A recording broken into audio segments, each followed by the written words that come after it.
Yo, what's going on, y'all? This is Marcus Rosa, a.k.a. Mazuma TV, back at y'all with some more boxing talk, man. I hope everybody's having a blessed, beautiful, positive, productive night. I hope you had a great day overall, man. I'm back at y'all with some more boxing talk. Before we get into the boxing talk, man, if you guys could please hit the like on the way in. Let's get the algorithm on the up so that people know that Mazuma TV is live. We on the road to 4K. We well into the 3,100 mark, about to hit that 3,200 mark in due time. Shout out to the nation and the mob for making this possible. You see what I mean? Shout out to everybody that's in the building thus far. I seen that.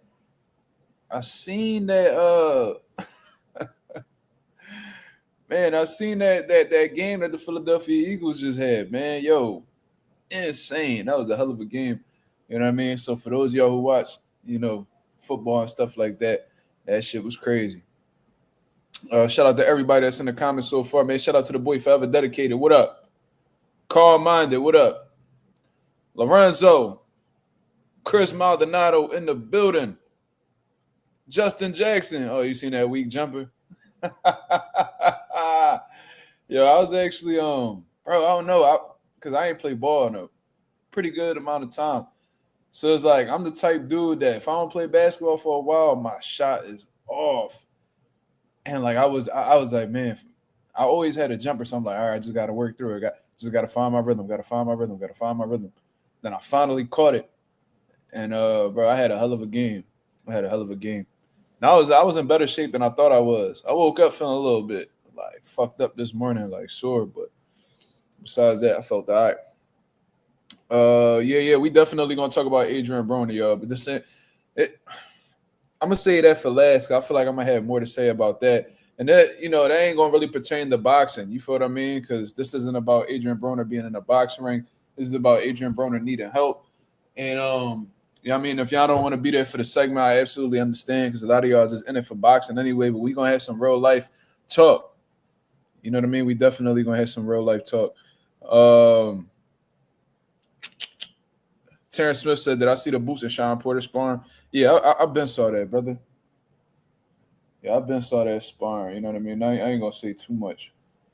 But I actually seen I seen it. You know what I mean? Not what was released, but I seen it. And, really wasn't that much to begin with. But, Deshaun Porter been retired for I don't know how long. You know what I mean? I think it's safe to say he not really in fighting shape right now. So, I mean, you ain't about to be out of shape and rusty and then going in the ring with Ryan Anderson think you're going to do well. You know what I'm saying? So, yeah, man. So shout out to the 12 people, man. Let's get 12 likes. Let's get the algorithm on the up. Let's get the algorithm flowing. You know what I mean? Let's make sure everything cool. I did not get on live last night. I was out and about. Shit, I didn't get home till like 4:30 in the morning. That was a bad job, but regardless, you know what I mean? We here now, so that's all that matters. Let's see. What the people talking about? Yeah, it was definitely interesting. I wish that would have been more of like an active, fight shape Sean Porter. That would have been real interesting to see. Boxing with 2-4, what up? What did I think of the Collabs fight? I didn't get to watch it in its entirety, but I did see like the moments that led up to the stoppage, and I really didn't understand where the corner was coming from with that. I don't know if him in the corner just wasn't seeing eye to eye, or the corner knew something about the kid that they didn't. I mean, that we don't. Like, I don't know. That was just a very, very weird stoppage. But, that's out of Oscar Collazo's hands. And I've seen people criticizing Collazo because his opponent's corner decided to stop the fight. I don't even understand how that even goes together. It's like motherfuckers is looking for a reason to hate. If you fighting somebody and they corner stop it and people criticize you for it, wouldn't that be, like, unfair? No, why y'all criticizing me for what his team did? You know what I mean? Like, but anyways, yeah, I seen it. But, shout out to Oscar Collazo, another title defense. You know what I mean? And I hope he keep running it up and making Puerto Rico look good. You know what I mean? We got a few champions right now. Puerto Rico finally on the up because we was going through a slump for a long time. But shit's looking pretty good right now. Oscar Collazo. I think we got another champion that nobody be talking about. I forgot his name. My apologies for that. Subriel Matias, of course, Xander Zayas. We still got Amanda Serrano with some world titles. So it's some good things going on in Puerto Rico. You know what I mean? Shout out to the island. Justin Jackson said, I don't think that Teo and Shakur fight happening.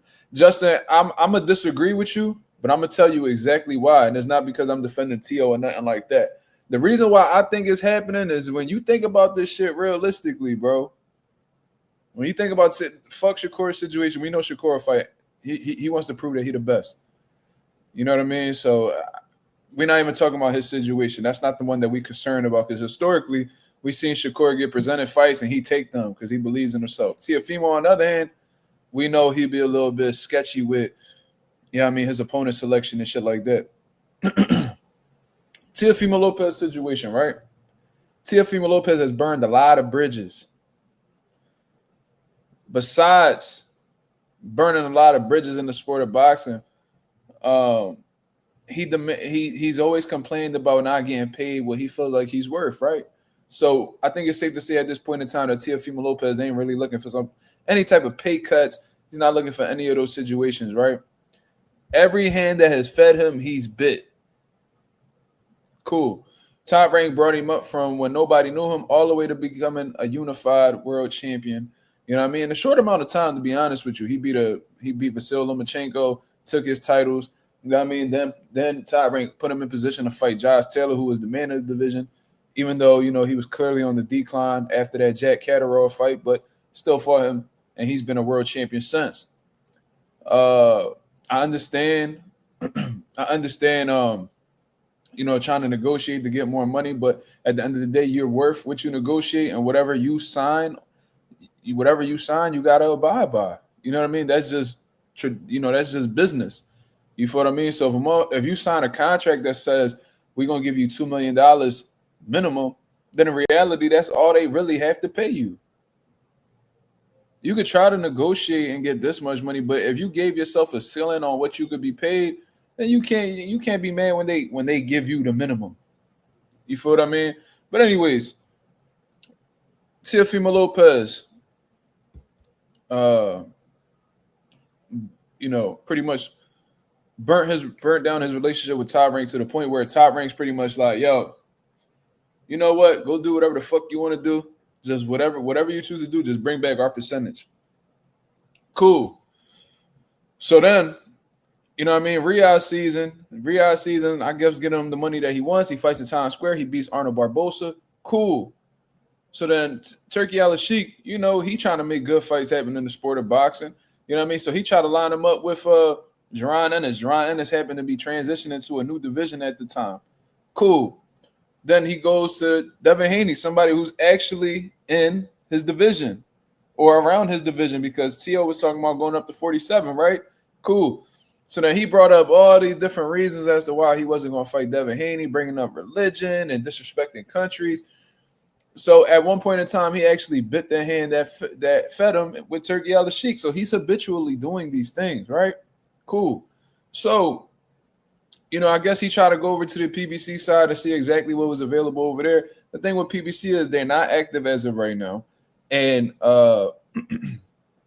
you know what I mean? They're not going to have no money that Teofimo Lopez is looking for.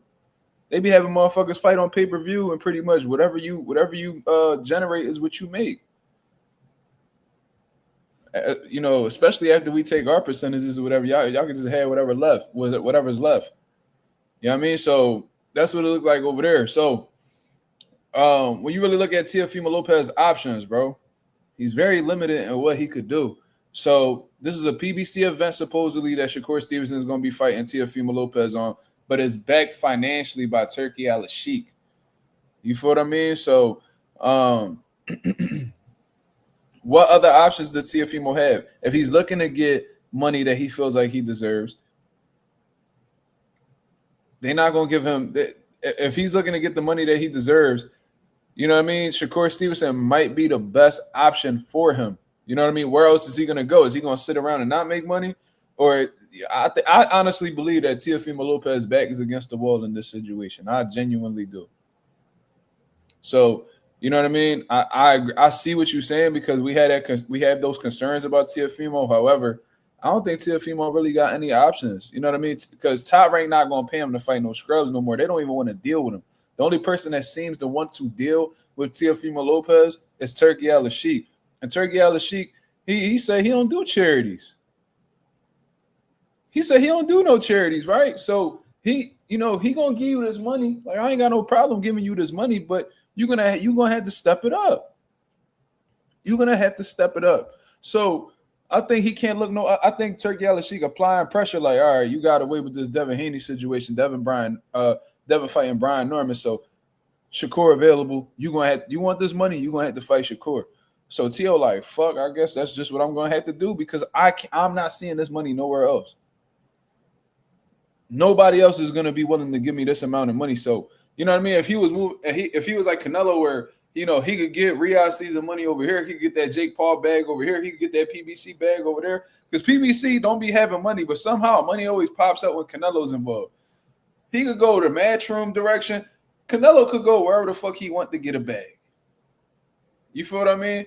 But unless Teofimo Lopez is just completely gonna throw his career away, I think he got no other choice but to fight Shakur if he's looking for the money that he's looking for. Nobody else is gonna pay him besides Turki. So you gotta pretty much go up against whatever Turki Al-Sheikh requests. He not gonna pay you to fight a Steve Claggett. I guarantee you that. You know what I mean? So it is what it is. Shout out to the boy Anonymous in the building. What up? He said Canelo should fight Charlo. All right, that's a good fight, and that's a fight that Canelo been plotting on anyway. Keep it real. He been plotting on Jamal Charlo for a minute, but Jamal Charlo never seemed to be ready for the opportunity. That's why Jamel had gotten involved, and there was just constant rumors around Canelo Charlo, Jamal Charlo, Canelo Jamal, Canelo Jamal. Canelo's coming off of a loss. He's at the later end of his career. Jamal Charlo, he ain't got that much time ahead of him neither. So y'all might as well fight each other and get that shit over with. 168-pound contest, it is what it is. You know what I mean? And I seen like motherfuckers from different YouTube channels talk about that, Jamal Charlo fighting demons and, all this bullshit. Trying to make all these excuses for Jamal why he shouldn't be fighting anybody. He a grown-ass man. He already done got in there with Jose Benavidez. He got in there with Thomas Lamana. Time to step it the fuck up. And if you ain't all in with this shit, you just need to go ahead and keep sipping the margaritas. You know what I mean? Start drinking them cut waters on them boats that you be on. You know what I mean? Like, just stay the fuck away from boxing at this point. Because to be real with you, bro, when we really talk objectively about Jamal Charlo, that nigga resume is ass. Ass. Now, there were motherfuckers who ducked him. I'm aware of that. But Jamal Charlo, super trash. Jamel got a way better resume than Jamal. Jamal, Cornelius Bundridge, J-Rock, who wasn't even a champion at the time, Sergey Derevyanchenko, Brandon Adams, Dookie. So you might as well just go ahead and cash out with that Canelo opportunity while the nigga's still boxing and, call it raps. Or at least, try to do something. Because you had the opportunity to fight David Benavidez. You was talking about he needed to take a COVID shot and all that. Go ahead and just fight Canelo, brother. Andre and Charlo would be good. Yeah, it would. It would. I would like to see Andre in that mix too, but Andre can't seem to get a fight neither. And Andre at the same time think he too good to, stay active for some reason or take a pay cut for some reason. I don't know, man. Andre's situation, he be sitting out like 2 years and then just be mad at the world, nobody giving him opportunity. Bro, you know exactly what you need to do. You done been in the rank, you done been in rankings before, you done been world champion. You're gonna have to get active some way, somehow. You know what I mean? Fighting on Pro Box, something, nigga. It gets you a mandatory position. Andre think he the A side. I don't know, bro. I think historically, Andre has always fucked up on the business side. Best name is Trout. Yeah. I forgot about that. Him and Jermell beat up on Trout. Yup. But it's like Trout, bro. Man, no disrespect to Trout. I mean, he beat Cotto, right? Good fighter. But come on, man. How long ago was that? Crazy. Janibek a monster. Janibek definitely a monster. I fuck with him. Yasir Ali says, you think Brian Norman Jr. could be pound for pound if he beat Devin and vice versa? I don't know about pound for Brian Norman. I don't know if a Devin Haney victory in itself enough to become a top 10 pound for pound fighter. I don't know. You know what I mean? Because that'll be like the only solid name on his resume, to be honest with you. Like Jin Sasaki, come on. You know, Giovanni Santillan, come on. Boca Chica, nah. Like, I don't know if that'll make him crack the pound for pound rankings, but I tell you what, since Devin Haney has already accomplished a lot of shit in boxing, if he were to go ahead and become a champion in his third division, that's going to put him back in the pound for pound rankings. So I think it only applies to Devin Haney at this moment. I don't know if one like a singular win against Devin Haney will make you a pound for pound fighter. I don't know that. I don't believe that. You know what I mean? Lee Jackson, what up? Shay, what up? Brandon Adams, doo-doo. Nah, he not doo-doo. I said Jamal Charlo's resume is doo-doo. And to be honest with you, Brandon Adams ain't no high caliber fighter. I mean, yeah, he beat Bo Hachuk. He beat Bo Hachuk before Bo Hachuk was popping. I just think stylistically that favor him. But Brandon Adams, he's solid. He's solid, but like he ain't no world champion as world renowned or anything like that. I think it's safe to say that. You feel what I mean? But let's actually address these rumors right now, since we're speaking about fights and, you know what I mean, people in the middleweight division. You know, this is a rumor that's been going around by Hassan Wells. I think Hassan Wells had actually gotten his post from somebody in the Twitter space. Let me go ahead and pull that up for the people to see. And it says, Janibek versus Carlos Adames is rumored to be the co-main event of Shakur Stevenson versus Teofimo Lopez. And this has come from somebody by the name of Mo Boxing, no problem, based in San Francisco, Los Angeles. Okay.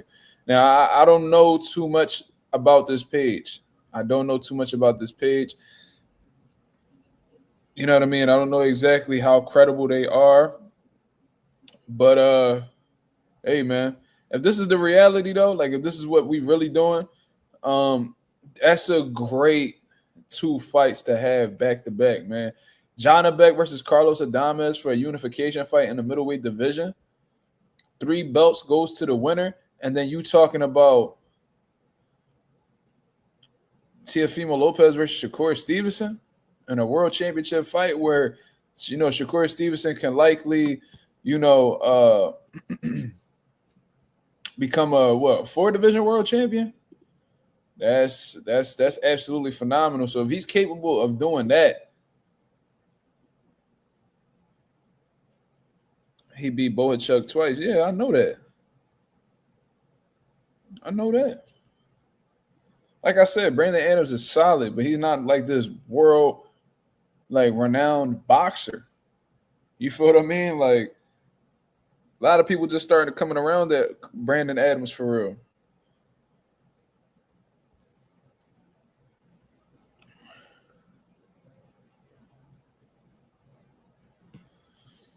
But you know what I mean? This is rumors, so there's nothing really much to talk about. But my personal opinion, I really hope that this happens. This will be great for the sport of boxing.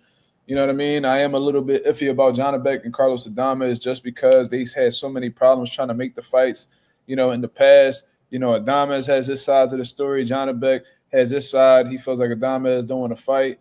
You know what I mean? I think Turkey Al-Sheikh pretty much confirmed that in the interview he had did with the Boxing Voice, that nobody wants to fight, you know, Janibek for some reason. And, you know, I think he even had said specifically that Carlos Adames and them didn't want to make the fight happen. So I don't know exactly what's going on with that. Can't really speak too much on that. But you know what I mean? If this is actually real, a co-main event in Janibek and Carlos Adames behind Shakur Stevenson and Teofimo Lopez, fire-ass fight.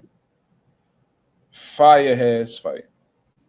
Shay said T.O. be having his way with southpaws. But this is a totally different southpaw, brother. I don't think we could just classify Shakur Stevenson as this mere southpaw or just being a southpaw. There's a lot more to his game than just fighting out of a southpaw stance. You're talking about somebody who, understands distance to a T, to an absolute science. Somebody who's an extremely accurate puncher. You know what I mean? Shakur isn't like this big, like volume puncher like a William Cepeda, like his former opponent. However, when he throws his shots, for the most part, he makes them count. You know what I mean? Got good speed on his punches as well.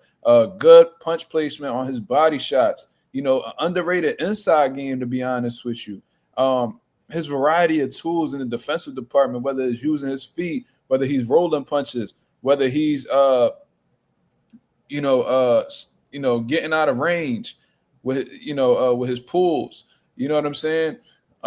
Very, very versatile fighter Shakur Stevenson is. He can defend himself off the ropes. He can defend himself in the middle of the ring. He counters very well. This is going to be a tough fight for Teofimo Lopez because historically Teofimo Lopez has been able to not necessarily outskill his opponents, but been able to really dominate these fights just off of his gifts, his athleticism.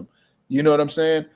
Teofimo Lopez always happens to be the more athletic guy in these fights that he has. He always seems to be, the quicker fighter, you know what I mean? The faster fighter, because there is a difference between the two. Speed is with the body, quickness is in the mind.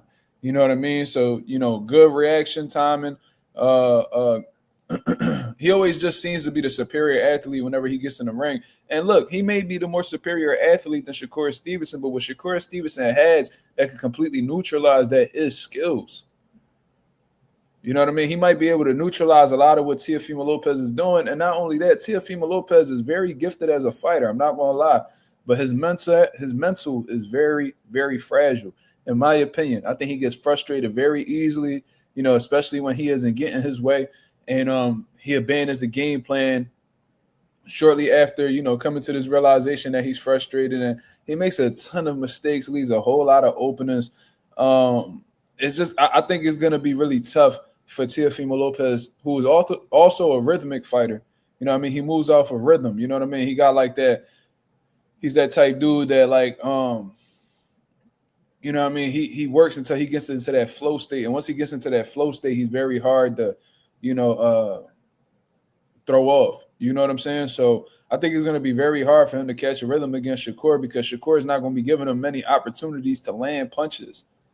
You know what I'm saying? So, yeah, he may be having his way with southpaws.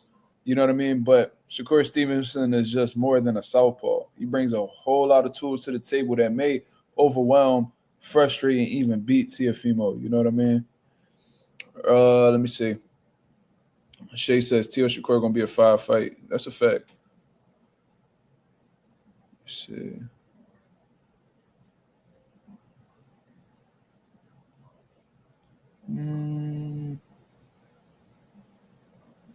Lara got the WBA 160. Yeah, from what I understand, he does. I think Janibek has the WBO and the IBF. I think Adame's got the WBC, so that leaves Lara with the WBA. Yep. But along with, this post from Hassan Wells, you know what I mean?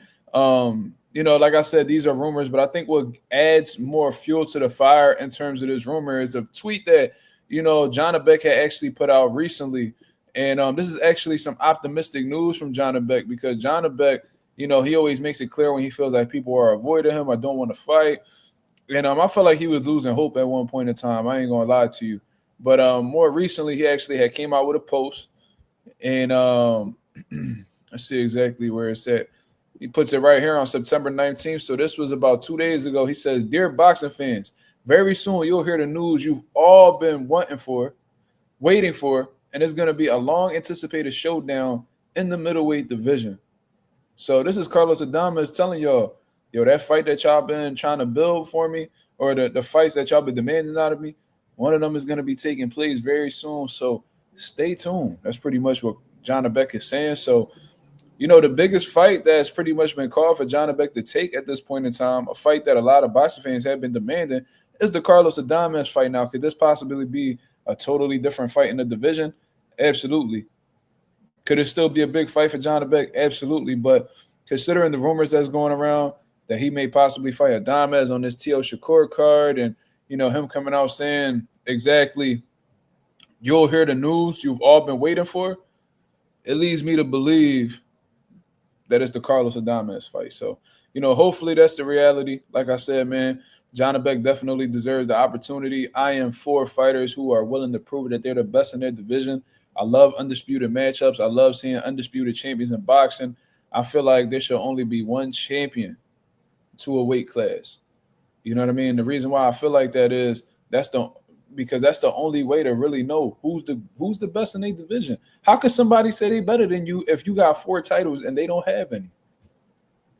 Now, if you're looking to prove that you're better than that person, yeah, but you cannot definitively say that you're the best in your weight class when you have 0 titles and the other man over there has all 4 of them. No, you have to prove it. You just can't come out here and say that. Now, if I got a belt and you got a belt, I got a case. I could be like, yo, I'm the best. And then he could go say he the best. And since we both champions, since we hold titles that's in these major sanctioning bodies, we have a case for believing so. So, and I genuinely believe, I believe this strongly. Look at the welterweight division. You got Brian Norman, who's the WBO champion. You got Rolly Romero, who's the WBA champion. You got Mario Barrios, who's the WBC champion. Who's that? And then we got that new dude. What's his name? Lewis Crocker or something like that. That's the IBF champion at welterweight. They all have a case for being the best in the weight division. I know it sounds crazy, but Mario Barrios does have a case for being the best champion in the division. You know why? Because ain't nobody take that title from him. Rolly has a case. Norman has a case. Now, we all believe Norman's the best one. I think everybody got their opinions, but I think right now, since Boots left the division, Brian Norman is the best champion in the welterweight division right now. But guess what? I don't know that definitively because Brian Norman only has 1 title. Bella, I hear what you're saying. Barrios is trash. We all know that. But considering the fact that he has a world title, he has a case for saying that he is the best in the division or one of the best in the division. And until somebody take a title off of him, we can't really say shit. Now, if Barrios loses to Rolly and Rolly becomes a unified champion of the division, there's still 2 other champions left over. So you can have 2 titles. Even though you may have the majority of the titles in the division, there's still going to be 2 other people out there be like, yo, I feel like I'm the best. You got to take your title. To be the best, you have to beat the best. And the best people in the division are the ones who have the world titles.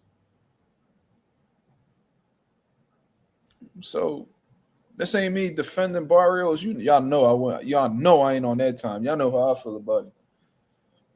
But being a world champ means something. And it means that you are amongst the best until somebody takes that title off you. It is what it is. Shout out to the boy Ayo Dizzy One with the $5 super chat, man. I appreciate you very much. Shout out to the brother for supporting the channel. It goes a very long way. Thank you very much. Barrios is fool.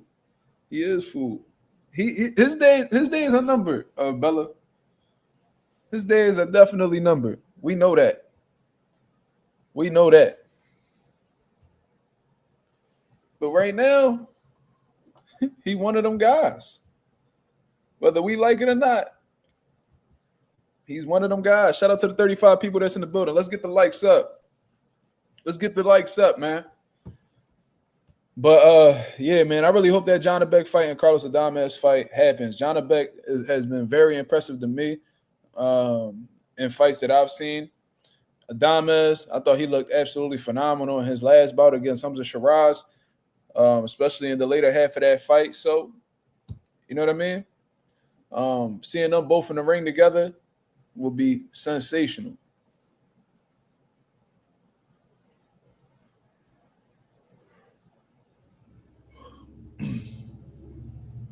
The boy Ralph in the building. Shout out to the boy Ralph. He said, being honest, whoever wins this out of Devin Norman, they're getting all the other belts as well.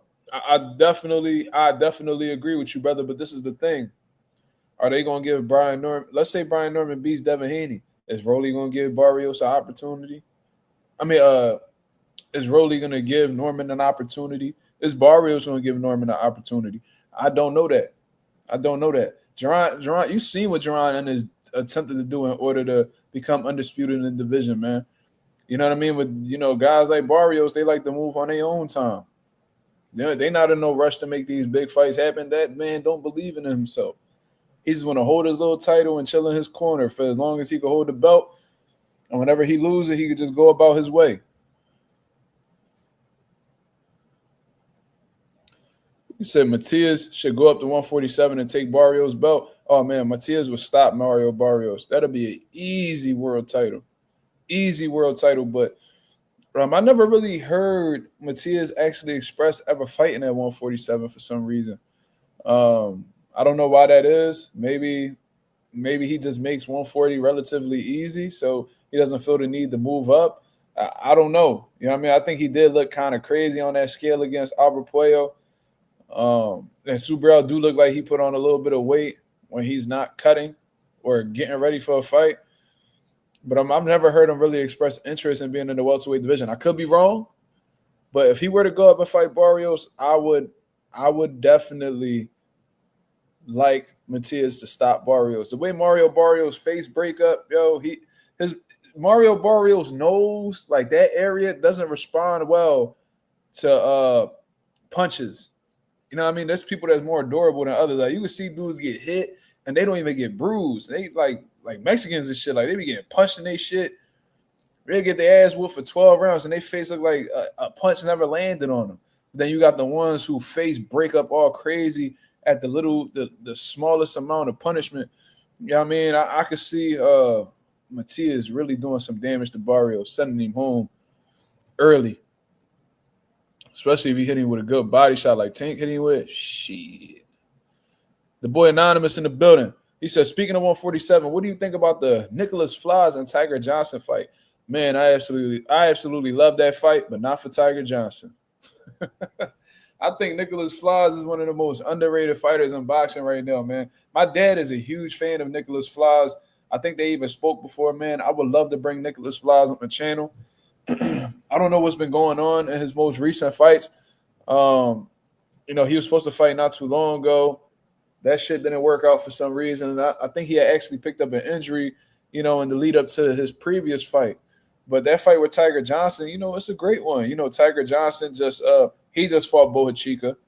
And I think Boca Chica actually beat Nicholas Flaz. You know what I mean? Boca Chica, I think he stopped Nicholas Flaz. So that's going to be an interesting bout. So maybe that's what's giving Tiger Johnson this confidence. He stopped Nicholas Flaz in the first round. And Nicholas Flaz actually got 2 losses. He lost to Boca Chica, you know what I mean? And he Normatov or some shit like that. So he definitely got a couple L's, but I think that Nicholas Flaz has done a complete change up in how the way he's been fighting. He got a lot of momentum right now. That kid could really fight, man. This dude could really fight. So this is gonna be a good one, people. This is gonna be a good one. Since then he's been beating, undefeated guys. Brian Sabalo. You know what I mean? I remember when he upset Jahi Tucker. I remember that fight as well. So ever since then, I've been keeping my eye on Flaz, and I'm really pulling for him to defeat Tiger Johnson. I really don't like Tiger Johnson, to be honest with you. You know what I mean? No disrespect, but I'm not really like the biggest fan of Tiger Johnson. You know what I mean? I don't like how the way he wasn't really listening to his coach and, things like that. And I don't really fuck with his style like that. I think he kind of overrated, to be honest. So I'm pulling for Nicholas Flaz. I like that fight. Maestre pulled out of their fight. They were supposed to have in Philly. Oh, okay. Didn't know that. So what happened? Since ETC, you might notice what actually happened with his last fight?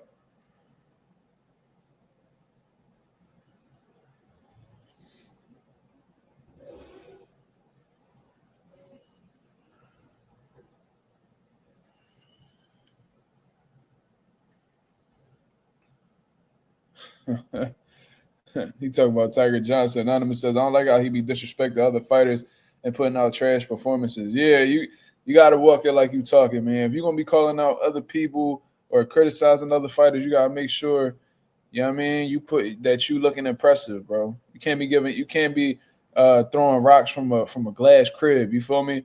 If you out here putting on shitty performances, you don't need to be worried about nobody but your motherfucking self, bro. You know what I mean?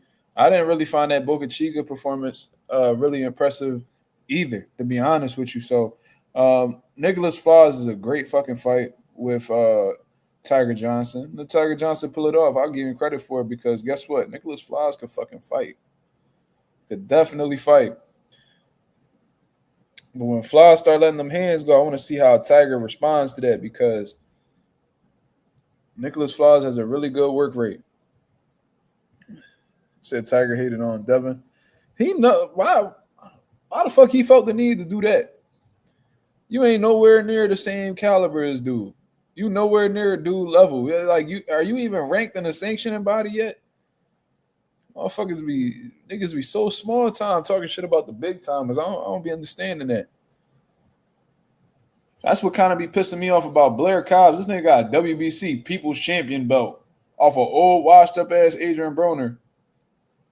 And this motherfucker be popping, be talking shit crazy about niggas like, bro, you ain't even get your get back when Roka did you dirty. You ain't even try to get that shit back. He was disrespecting Hitchens, telling him he was slapping. He be talking crazy like that. Well, I'll tell you this. Y'all know I don't fuck with Hitchens all like that. But Hitchens will beat the dog shit out of Tiger Johnson. Let's just keep it 1,000. That'd be easy money. He not on Hitchens' level. Hitchens a world champion. Who the fuck is you to tell a nigga you gonna slap him? You not built like that. Niggas name they so Tiger and they gangster. Like, the fuck out of here, nigga. You that Tiger that's on them Frosted Flakes, nigga. Cut it out. Out of power, what up? What up? So, yeah, man. They out here tripping. Shout out to the boy Ghost787. He said, yo, Mazuma, in open talk, speak on Virgil Ortiz being a PC and being kept away from the champs, Fundora, Bakram, Xander, and Booth. Well, I'm going to tell you this, Ghost. I had heard this report that Virgil Ortiz wasn't really considering fighting Bakram Murtazaliev in the IBF because of the rehydration clause. I was like, damn, that motherfucker sounds just like Hitchens. I was like, damn, he sounds just like Hitchens. What the fuck going on? What? Now, all of a sudden, it's okay to just boycott the IBF. You know what I mean? And this is the thing, right? Like, if you coming up into the division like Boots and you getting ranked in all these different sanctioning bodies, you don't necessarily have to go through the IBF first. But Virgil, you haven't been able to fight for any fucking belt since you've been there. You have not been able to get an opportunity. And when you had the opportunity to pull Xander Zayas' card, your team didn't put you in position to do so. Y'all try to play that shit safe. Y'all motherfuckers was acting like y'all was the champions. Y'all was acting like y'all was the A-side with Xander Zayas. Xander was like, yeah, we could fight, but let's do it in Puerto Rico. A champion's giving you an opportunity. All you got to do is come to Puerto Rico, but that's too much for you. Why is that too? Like that rubs me the wrong way. Why the fuck didn't y'all take that chance, or at least attempt to advance the negotiations by saying, okay, we'll fight in Puerto Rico. Then what? Then let's say Xander still chose not to fight you. All right, that makes him look bad, not you. But the fact that y'all didn't even try to consider going down that route, oh no, this is a Vegas fight. No, let's make this happen in California or Vegas. For what? For what? Who the fuck are y'all to dictate where the setting is? Y'all not the champions. Y'all not the champions. And Virgil and his team, I don't know. They just don't seem to be really willing to take that fucking chance. I don't know what it is. Golden Boy always be moving scary, bro. Remember when they told Floyd Schofield, oh, why would you don't take that Shakur fight? Why take that Shakur fight now where we could keep you undefeated for 10 years? Like, that's how scary they be to roll the dice. They didn't even want to give Shakur. They didn't even want to give William Cepeda to Shakur. For real.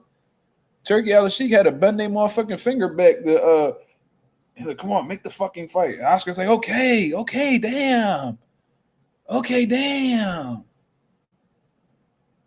Fucking Turkey got to be bending niggas' fingers back to make a fight happen. Over at Golden Boy. Shit. ETC Boxer said Oscar baby his fighters. He only letting them fight Lubin because they think he's sweet now. I agree. He definitely be babying his fighters, and he be so scared to roll the dice. He cashed out Ryan for real because he don't fuck with Ryan. I'm gonna keep it 1,000. He because remember that interview where it was like, "What you think about Tank? You think Ryan ready for Tank?" He was like, "Oh no, Tank's a beast." Then like a couple years later, here you go lining Ryan up with Tank when you know that he can't beat Tank. Like what the fuck? Like you knew that there was some money to be made there. You don't like Ryan because y'all used to be having y'all back and forth. Ryan that shitted on you publicly, so you wanted to make an example out of him. That's what I personally believe happened. He was like, "Let me tell you something." That nigga Turkey was holding his finger. "Let me tell you something. You make Shakur and Zapata next." Okay, damn, gosh, Turkey, damn. Fuck. He almost broke my finger. He almost broke the Golden Boy's finger. Lorenzo said Turkey told Oscar he gonna cut that bing supply if he don't comply. No, don't cut that, Turkey. Come on, Turkey. Fuck, I need that bing. Oh shit. You know that Golden Boy needs his powder. Yeah. That's funny as shit. Yeah. You know what I mean? But I don't know, man. With that whole Virgil situation, it's like I don't understand why it's been so hard for him to get a world title shot, bro. The opportunity was there though. Let's say Xander was capping. Let's really say Xander was capping. Cause y'all showed interest. So y'all showed interest in making a fight, but y'all wanted to dictate where it would be at. Like y'all really the head niggas in this championship fight. It was like, no. Xander got that fucking belt. He has say so where this fight happens, especially for his first title defense. And they done made that promise to him years ago. They showed old footage from not years ago, but they spoke on a situation years ago when Xander first stepped into office. We're going to get you a world title, and your first title defense will be in Puerto Rico. That's something that's been in the works for years. That's been a part of the plan for years. They about to fuck it up for a Virgil Ortiz fight who's not even a fucking champion. Stop it, man. Virgil, if you want to see change in your career, bro, you got to take chances. Stop being so hands-off with your fucking business, dog. Like, you don't even be care about what you be getting paid. Like, you's a weirdo, cuz. Like, you super weird. How you just, I'm pretty, I let my team handle how much I get paid. I'm pretty hands-off. Nigga, you was a certified sucker, nigga. So if niggas told you getting paid $700,000, you cool with that? Oh, I let my team deal with that. Whole time you probably making 1.5 and they scraping 800K off the top on your stupid ass. You should have pulled Xander card when you had the opportunity. It was there. And what you did, decided to let that shit go to go fight Erickson Lubin. What a step down. What a step down. And let's say if Xander was capping, if you would have pulled his card, guess what? That would have made you look good and made Xander look like a duck. But you gave Xander an easy exit to go ahead and fight Santillan in Puerto Rico when it could have been you. Crazy.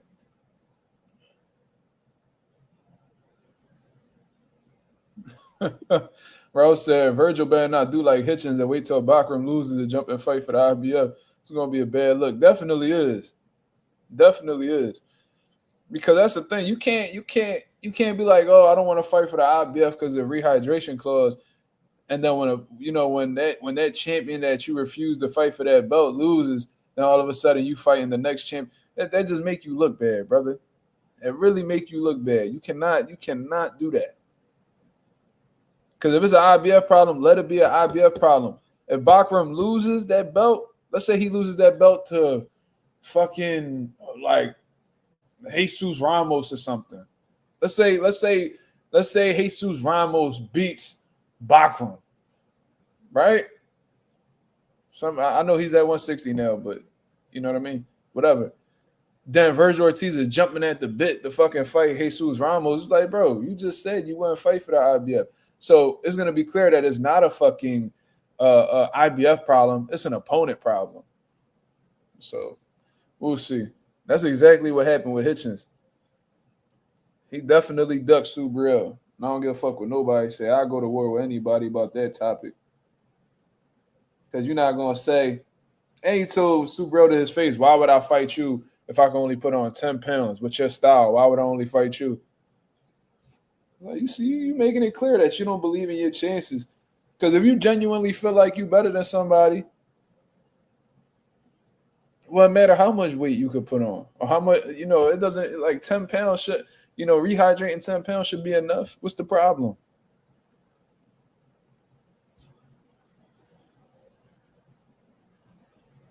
I don't know, man.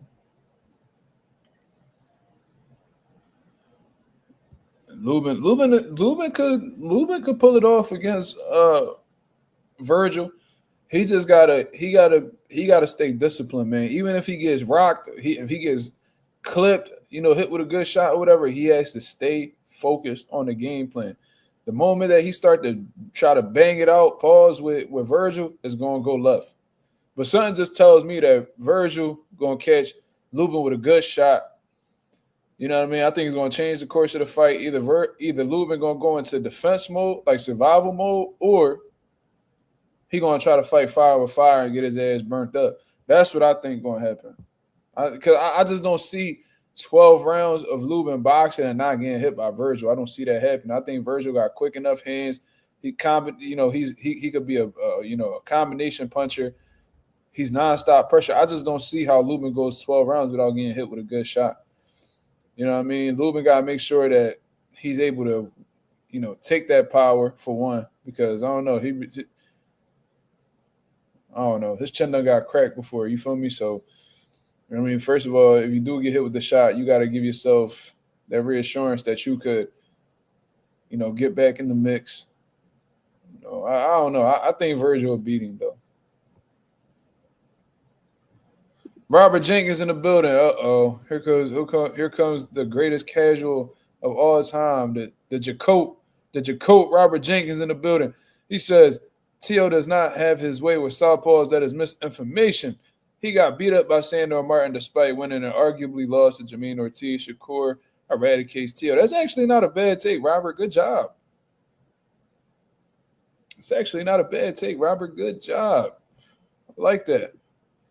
Go 787. He says, I think Virgil not a one-punch KO artist. He's more of accumulation. No, that's a fact. But what I'm telling you is you could still hurt somebody with one shot, even if you're not a one-shot knockout artist. What I'm saying is, historically, when I've seen Erickson Lubin get hit, he's either went out, like the Jamel Charlo fight, or whenever the pressure is on him and he can't really go nowhere, he tries to fight motherfuckers up off of him. And what I'm saying is, and what I'm telling you is, if he trades fire with Virgil, he's gonna get beat up, because that's Virgil's type of fight.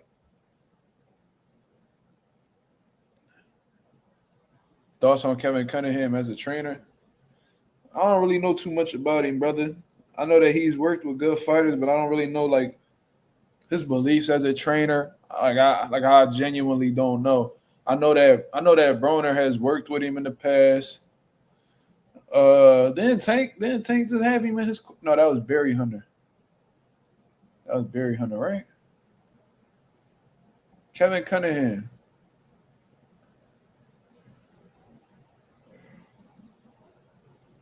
I don't really know. I can't really speak too much about him.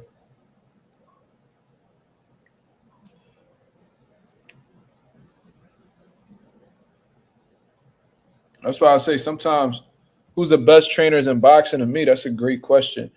I'm going to have a little bit of Philly bias in this. I think Bozy Ennis is one of the best coaches in the world.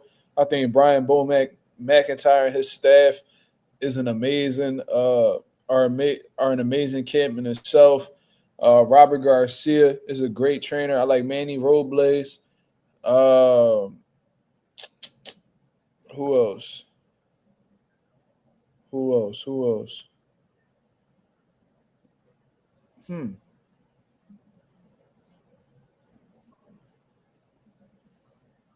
I don't know. I just named four.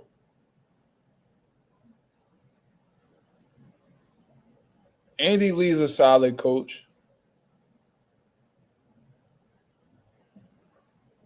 Andy Lee got some solid schooling. Um,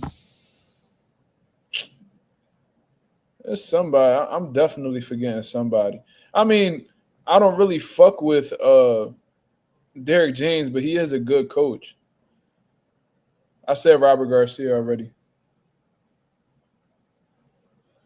I would never forget Robert Garcia off my list. Bill Haney. I don't know, dude.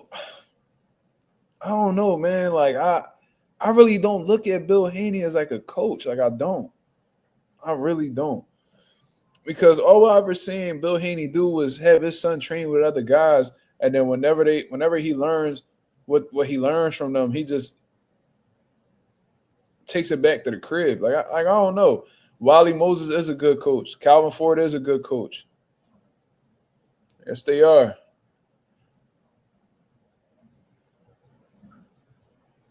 I don't know. Like, I mean, technically he is a coach because he's Devin's like head trainer, but it's like he'll he'll bring Devin to Mickey Bay. He'll bring Devin to Freddie Roach. He'll bring Devin to Ben Davison. He'll bring Devin to Nate Jones. He'll bring him to Shane Mosley. Like he Virgil Hunter. He done brought him all over the place, bro. Done brought him all over the place. You know what I mean? So I don't know. I don't know, man. I feel like he just be taking other niggas' shit, and then he whatever he learns from them, they take it back. Nigga just be copying and pasting other trainers' ideas and shit. That's just what I think. I don't know. But Bill Haney, he a hustler. You know what I mean? He a businessman for real. I don't really look at him as like a coach. That's just me. Benavidez Senior, yep, that's another one. He is. What he did with Jose Benavidez Jr. in the amateurs, you can't take away any credit for him for that. What he's been able to do with David in the pros, you can't. And he built both of his sons from scratch. So yeah, Jose Benavidez Jr. then had the most successful professional career, but he had a very, very impressive amateur career. So he showed that he could be a great amateur coach. Then he took his other son David, who wasn't in the amateurs as much, due to not being able to make weight, and then making him a 2-division champion, who one of the best fighters in the world, in my opinion. So he's been able to Jose Benavidez Sr. has been able to excel from an amateur aspect and a professional aspect. You know what I mean? So that's it takes a certain type of coach to do those things. Brian Norman Sr. I mean, I that's yet to be seen. I don't know, man. Like what Brian Norman Sr. really showed us with his son. This is like their first big fight. What did he show us? He got Robert the title. He got Ryo a title. He definitely did. He definitely did. I don't know exactly what happened with that situation, but he definitely did get Ryo in a position to get that world title. Facts.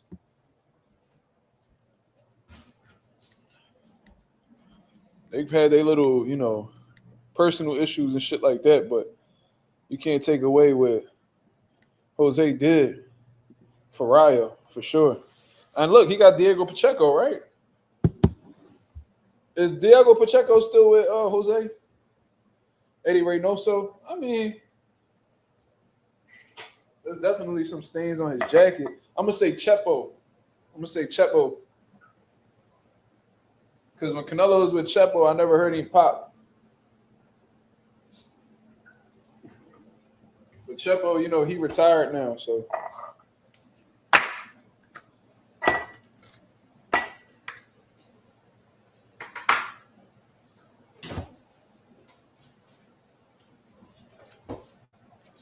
Yeah, Jose Benavidez Senior. He stamped for real. I already said Bomac, Yasser. I said, but whenever I bring up Bomac, I always mention his staff because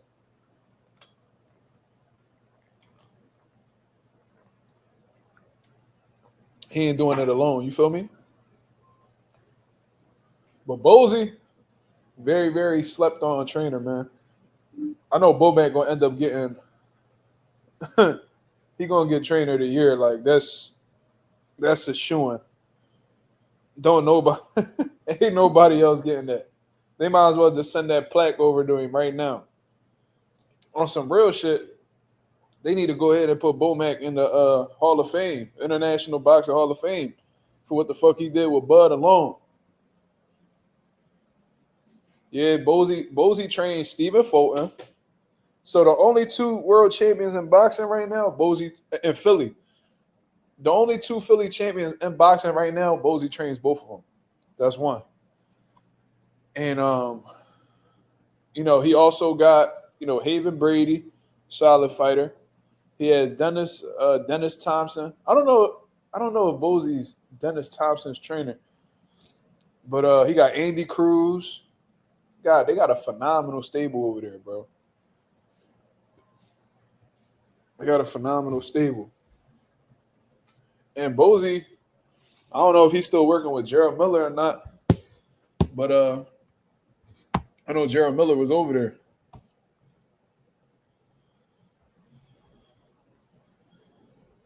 Better be his coach.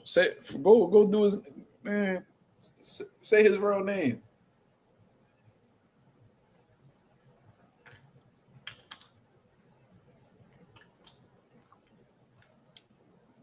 Who's the best one in my opinion?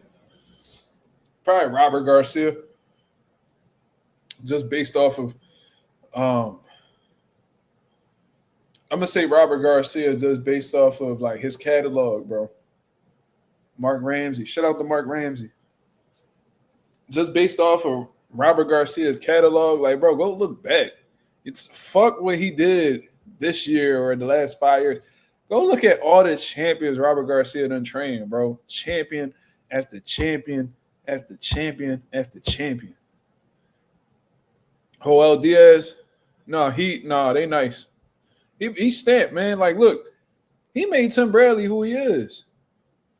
Tim Bradley went on to act like Joel Diaz ain't make him who he was and shit, but was kissing the white man ass with Teddy Atlas, but I mean, still be kissing Teddy Atlas booty to this day. You know what I mean? Like Joel Diaz ain't make him who he was.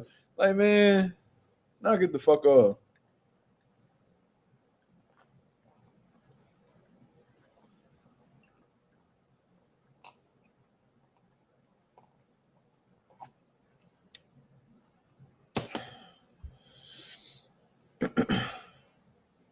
Bomac getting back with Eubank Jr., I think he'll stop, man. Bella, I hope you're right. I really hope you're right, Bella. I hope you're on point with your prediction because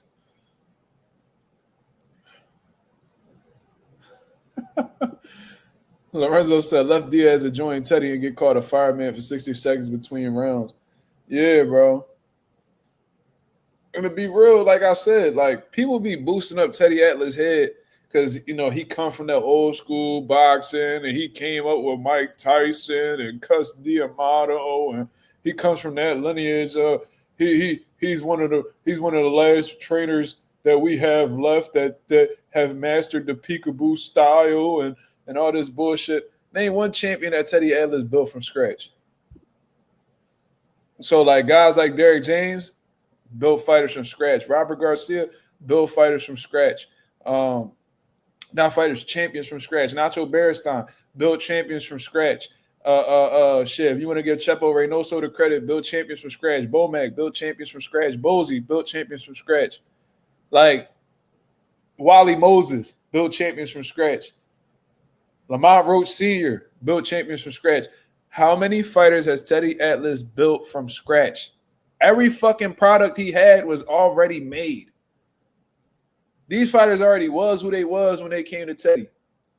The fuck is we even talking about? I don't even understand why dudes be talking about Teddy like he like this fucking this all-time great coach. Like, he sucks, bro. Y'all be hyping him up because he a white man.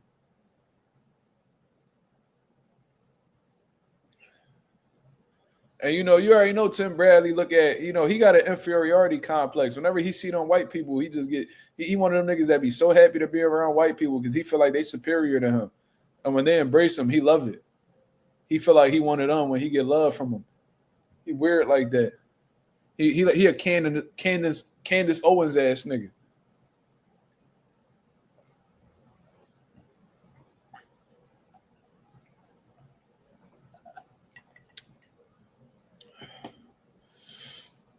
Yeah, I mean, it is what it is.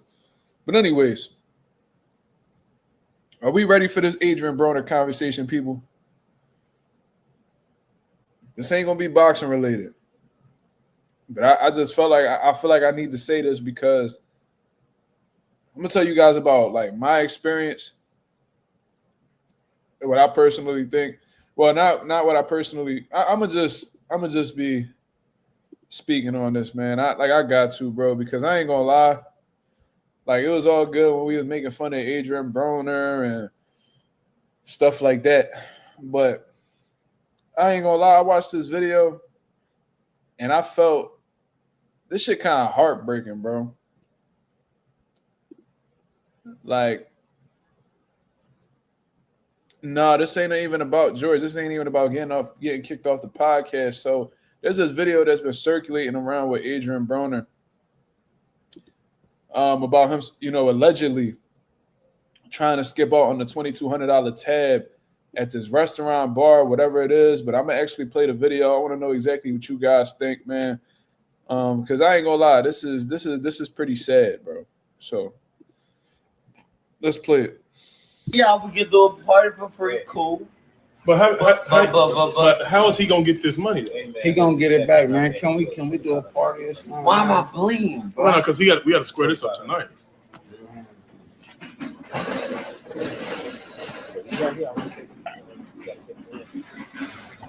Y'all taking me away? Bro, I know you. Maybe you don't want, bro. You're not gonna do that. You ain't working on it, bro. I know you can't. I ain't did nothing. But you really You'll want this get your money. I don't know what's Tomorrow. really going on. Did y'all order anything for me? Yeah, bro. When everything we go, yeah. Hey, yo, pay for this. I see you I'm tomorrow. right here at the front door. Yeah, He didn't even make that today. Bro, I don't have that, bro. What are you talking about? You AB, bro. Yeah, that's what he makes in 2 weeks, bro. Right, he didn't make that in one night. Wait, hold up real quick. I just seen a comment. Y'all, Sarah, you said this was years ago? This video from years ago?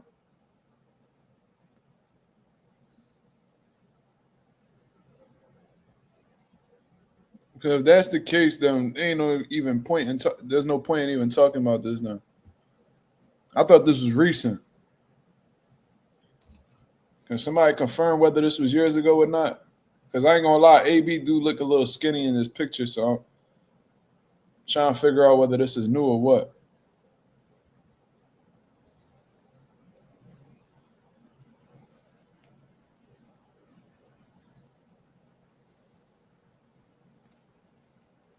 Can somebody confirm?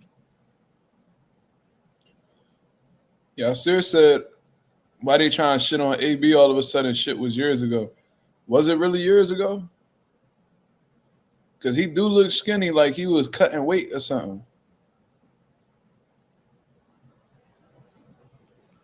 You said, do he got gray in his beard on the video? Yeah, that's what he makes in 2 weeks. I don't know. Right.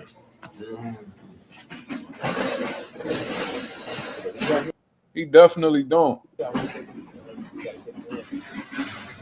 Yeah. Y'all taking me Dude, away? it kind of look like he do. Which I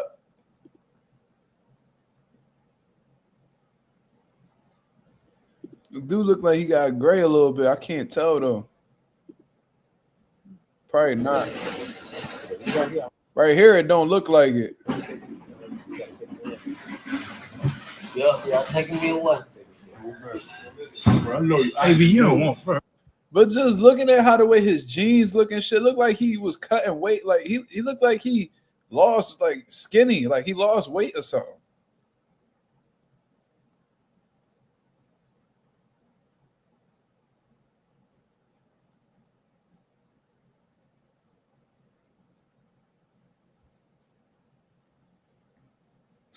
Listen, all right. So it seems like we can't really confirm whether this was new or old. I could see how this could be old because I'm not really seeing any grays in his beard. And then, like I said, looked like he was actually losing weight or something. Look at his jeans, how they sagging with a belt on. It's like, some people do that shit purposely for weird reasons, but he don't even look like he got a stomach. He looks light. He actually looks like he's in shape, like he was training or something. So this could be old. And I think he was fighting about 2 years ago. So if that's the case, then, it probably is an older video. But regardless of the situation, we still going to have this conversation.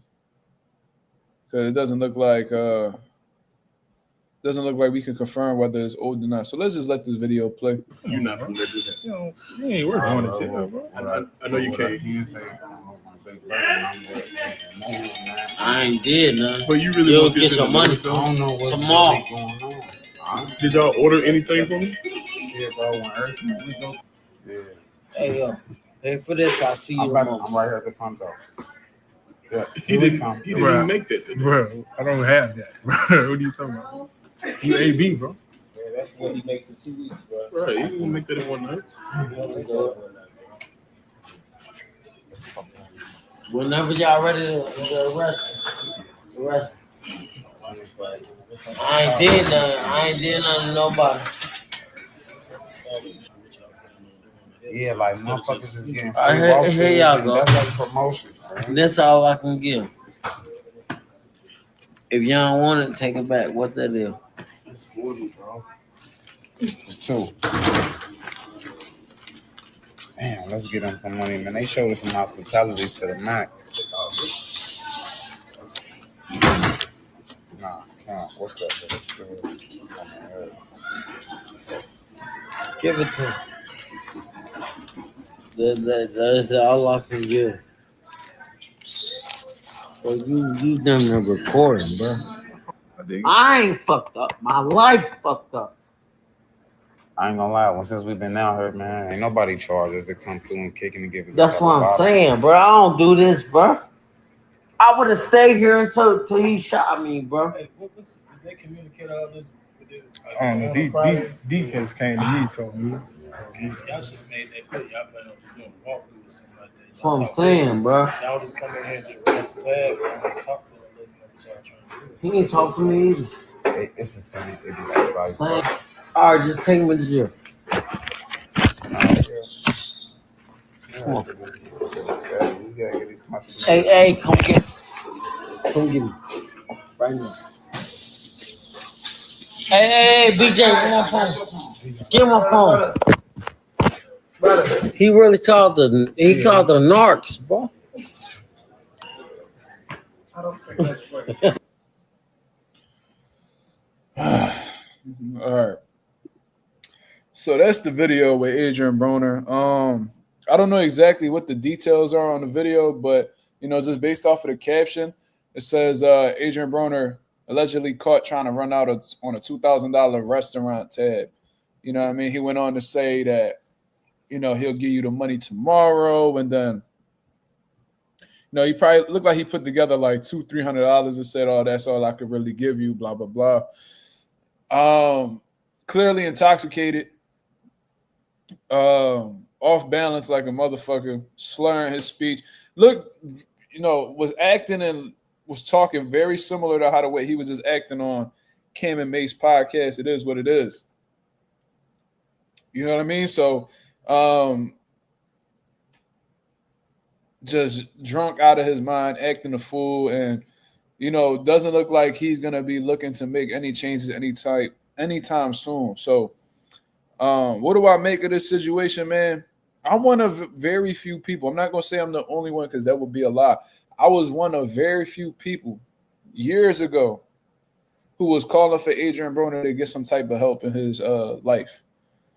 You know what I mean? I seen the signs. I listened to his interviews, and I think this was an interview that he had did with Greg Hackett. Shout out to Greg. He had said something that really caught my attention, and I told y'all this already, where he said that, you know, when he would get ready for training camp or when he would start training camp, he would cut off alcohol cold turkey. So when I heard him say that, I'm like, okay, if he's saying cutting off alcohol cold turkey, that means that there's some type of addiction involved. Because like growing up, like I had people around me who would smoke cigarettes and be like, oh, I'm gonna stop cold turkey. It's usually mean they had some type of nicotine addiction or whatever the case is, and you know, stuff like that. Or people that were just like on drugs that I grew up seeing and shit like that. Like whenever I hear cold turkey or cutting something off cold turkey is because they have a habit or an addiction in using those things. You know what I'm saying? So when I heard him say that, that was a red flag. You know what I mean? Because I knew that he would drink, but I didn't know to what level until, you know, he had said this. Then he follows up with saying that for 2 weeks, when he cut off alcohol cold turkey, he would get the shakes. Now, when I heard that, I was like, oh, this shit is worse than I thought it was. You know what I'm saying? Because if you're getting the shakes from withdrawal, that means that you've drank so much that your body is basically relying on you to, you know, take that substance in order to function normally. And that's a huge issue. You know what I mean? And like I said, I can't psychoanalyze people. I'm not a therapist. I'm not a psychologist. I ain't either one of those things. But one thing I can say is that Adrien Broner has some really bad underlying problems. You know what I'm saying? If you got to resort to liquor this often, or you have to drink this much in order to, you know, get through your days, it's a lot of pain. It's a lot of pain that man is experiencing. It's a lot of demons that Adrien Broner is fighting. And I know that's a term that people like to use nowadays, but it's a real thing. Like, you have some real underlying issues, man. And that's something that you need to challenge head on. All these fights you done took throughout your career, you fought the Marcos McDonald's, you fought the Sean Porters, you fought, you know, the Jesse Vargases of the world, you fought Mikey Garcia, you fought Manny Pacquiao, you fought all these dudes, but for some reason you can't seem to fight this battle within yourself. And it's very confusing that you've allowed yourself to get this far. You got kids, Broner. You got kids. And they older too. Like they definitely old enough to have phones. You think they don't scroll past their timeline and see videos of you going viral on the internet of you acting a fucking fool? You think they don't see that? How about you know, besides your kids, how about, well, let's stick with, you know, your kids watching you online and pretty much being embarrassed to their parents. How about you know, people sending those videos to your kids, making them feel bad for how the way you carrying yourself as a father? You know what I'm saying? Like that don't really cross your mind like this. And listen, I understand that, you know, addiction could be very hard for somebody to get over. And to be real, there's a lot of people who never actually win the battle. We can name a few people who were never able to get past addiction, and they lost their lives as a result of it. Like, we've seen it happen. And there's plenty of celebrities. I don't gotta name them, but you know what it is. But at the same time, Broner, you got a lot of things going on. And I think at this point, we just need to stop talking about Adrien Broner getting back into his boxing career. We need to help this man, or at least attempt to help this man get back to a normal life. I don't think we need to be discussing boxing any further with Broner. To be real with you, his best days in boxing are over, yo. We done spoke about this. He said on Cam MMA show that he gonna be at 140. Keep it real, y'all. Who the fuck can Adrien Broner beat at 140 pounds right now? Who can he beat at 147? He drank so much he was drinking liquor so much throughout like training camp and stuff like that he would have to renegotiate the weight weeks before a fight just so he wouldn't miss weight the day of the fight. He couldn't get the weight off, y'all. He would drink, and then he would spend the whole camp trying to get that liquor that's sitting in his gut out his system. And one thing about liquor is that it makes it very hard for you to cut weight.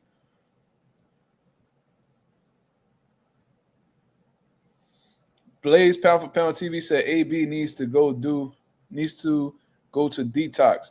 He definitely needs a detox, but not just from a physical standpoint, from a mental standpoint. And what I was saying was he need to stop running away from his issues. He need to stop running away from his issues, man. There's some shit that AB experienced in his life that has been so traumatizing to him that he can't stand to be sober. And he's like literally drinking his pain away, drinking them negative thoughts away. He wants to numb himself from this pain that he's experiencing on a daily basis. And that it could literally be anything. It could be something he experienced in his childhood. You know what I mean? It could be heartbreak. It could be anything. We don't know what it is. Only Broner and God knows exactly the pain that he deals on a daily basis and what's the cause behind that pain. But regardless, I think we need to stop talking about how he needs to stop drinking to get back in the boxing. He needs to stop drinking for the sake of his family, for himself, for his kids, bro. Like, it's so crazy that these boxer fans are, man, AB need to stop drinking so he can get back in the ring. Bro, fuck the ring. Fuck the ring. I don't even want to see Adrien Broner in the ring anymore. His best days are behind him. He can no longer compete at an elite level. And that man will sit there and tell you that he's going to be world champion again, but that's just him living in delusion. And and you can tell that this man is, constantly living in delusion because he thinks him being an alcoholic is okay. Yeah, baby, you're right, Bella. It might be more than just drinking. Typically, when people, become alcoholics, they seem to try other things and see what else, could really help them numb the pain. Like I've seen that alcohol could turn into this, and then that could turn into that, and before you know it, you in a coffin. You know what I mean? But it's just so sad that, and Adrien Broner, a grown-ass man, he can only help himself. But I've seen plenty of people that AB was helping or at least looking out for. I remember he had this big team of people when he was on tour, on tour doing the music shit. And, you know what I mean? There was so many people with Adrien Broner. When he would walk out, he had like 20, 30 people with him. You know what I mean? I wonder if any of them dudes is reaching out to AB, trying to get him some type of help, or at least convince him to get some type of help. Because he grown. He could check himself out of a rehab if he wants to. You feel what I mean? But I wonder who's genuinely there for Adrien Broner. You know what I mean? So, watching this, I ain't gonna lie, it's heartbreaking. You feel what I mean? Just seeing him, move this way. And it just seems like it's getting worse and worse and worse. And I personally feel like he's way off into the deep end at this point, man. I think we need to stop talking about Adrien Broner coming back to boxing. I think he needs to come back to reality. Whatever pain you facing, you need to face it head on, brother. Stop acting like you can't fight this shit. Stop acting like you can't win this battle. Why is it that you keep running from this shit? What is it that has you so afraid? When you've been courageous throughout your boxing career, why you can't be courageous in life, brother? If you showcase courage before, that's in you. There's motherfuckers that were born cowards. If you shown courage in your past and took chances, why don't you take them same chances in order to get some type of self-improvement going on in your life? That's the shit that I would ask Adrien Broner. You know what I mean? And then, no, it ain't gonna be an easy battle, but a lot of some of the best things that you could be rewarded with in life don't come easy.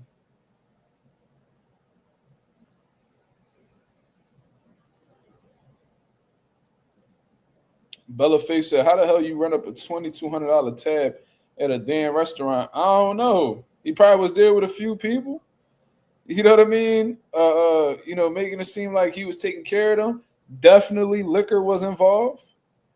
Because if not, then I highly doubt that he wouldn't be slurring and being so off balance like he was in that video. So it's definitely some liquor involved. And them bottles at them restaurants be pretty expensive.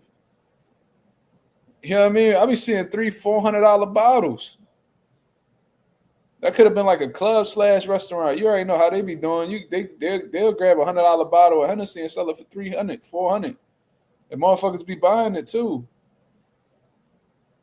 Shit, if you get 5 bottles for $400, that's $2,000 right there.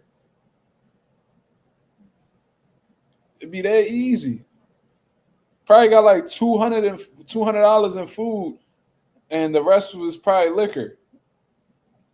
Who fucking knows? But it's really sad to see Adrien Broner go out this way, man. I really hope that he, addresses whatever pain he has within himself, man, and heal.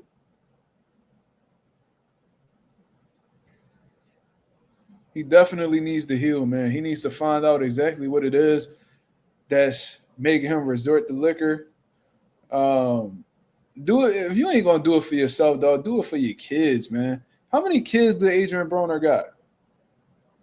Broner got at least 5 to 6 kids that I remember hearing about previously.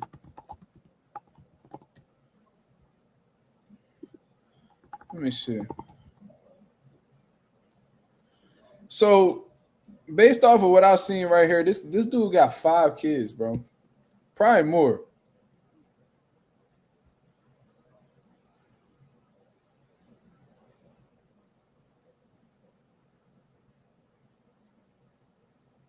Oh, he got 7 children.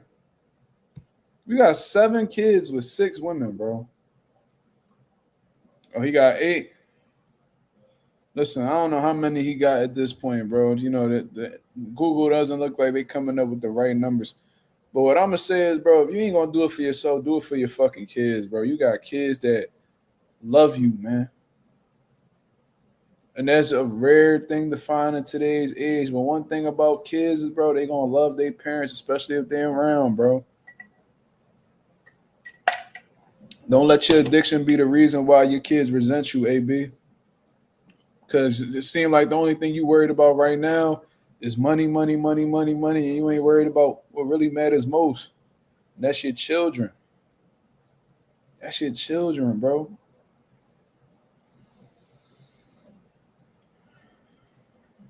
That's insanity, and all the kids got different minds. That's what it looked like. On the article on Boxing Scene, it said he got 7 children and 6 baby moms. That was in 2023, so he probably got more. That was actually in 2017. Never mind. They published that in 2017, so he probably got more than that now. But look, man, he could have 1 kid. He could have 30 kids. Do it for your fucking kids, bro. If you got any type of love for your kids, that should be enough of a reason to get over whatever you got going on in your life. I got 1 son. Y'all already know how I give it up for my son, bro. But there was a lot of things. I thank God never drank, didn't smoke, didn't do any of that. I didn't have to worry about those things. But there was things that I had to change within me in terms of like my temperament, my personality, my choice of words that I had to eliminate. And I'm still working on it for the betterment of my son. You know what I mean? There's tendencies that I had, especially like on my anger and shit like that, that I knew that I would never want my son to see me go through. Like I don't ever want him to experience me being a toxic parent and shit like that. You know what I mean? So I took it upon myself to make sure that that'll never happen. He'll never experience that on my side. Why? Because the type of love that I got for my son, I'm willing to fix anything in order for him to have a proper childhood, bro. And the last thing that I will ever do is, had this addiction that ruins the relationship with me and my son, and now my son resents me because I chose a bottle over him. Shout out to the boy Ghost787. He said people on addiction don't care about family, just feeding the addiction. Trust me, my brother used his kid to get money. He told me thousands of times they don't care about nothing but addiction. I mean, yeah, and I think that's why a lot of people say that, addiction is like mental illness, like it's a real, or I'm not going to say mental illness, but a disease. You know what I mean? Because it's completely out of your control. And if you don't get the proper help necessary, then it could result in some, crazy things, some unfortunate things. Listen, I'm going to tell y'all right now, like I grew up around alcoholics. You know what I mean? And that's part, outside of my father, not drinking or smoking and me just adopting like his ways of life out of, as a way of respect for him. I seen what alcohol could do to families, bro. I seen what alcohol can make people do, what they say. And I fell victim to verbal abuse from alcoholics for many years, bro. For many years, and that shit still affects me to this day. So I told myself that I would never pick a bottle up a day in my life. Never. I don't give a fuck what's going on. I could be getting married. I could be having a child. It could be, on my 21st. I'm 27, but like on my 21st, like, you 21, take a shot. We ain't doing none of that shit, bro. You know what I mean? Just because. Why would I fall into something that's caused so much damage in my own home, in my own household? I experienced real trauma growing up. Real toxic household I grew up in. And alcohol played a part in why it was so toxic. Addiction to alcohol played a part in that. You know what I'm saying? So, man, I don't know what be going on in AB household or what he going through, but this is somebody who has been dealing with pain for years. Y'all remember when AB was alluding to unaliving himself on social media and stuff like that? It just seems to be getting worse and worse and worse, because at least at that time he was actually boxing and staying active. Now he's inactive. Now he's like consistently inactive. So now it's just giving him more and more reason to drink. I think that's why AB was actually coming out and begging Al Heyman to keep him active, because when he's not active, he resorts to doing this.